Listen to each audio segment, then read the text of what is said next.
You ask Tiger to solve. This deals with linear equations with one unknown. The final result is x equals 3. Let's solve it step by step. Simplify the expression. Simplify the arithmetic.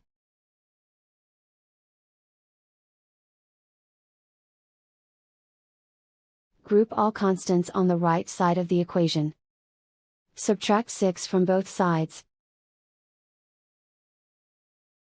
Simplify the arithmetic.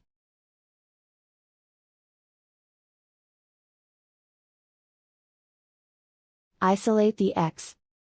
Divide both sides by 4. Simplify the fraction.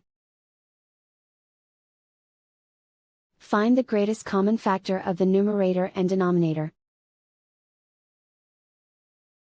Factor out and cancel the greatest common factor.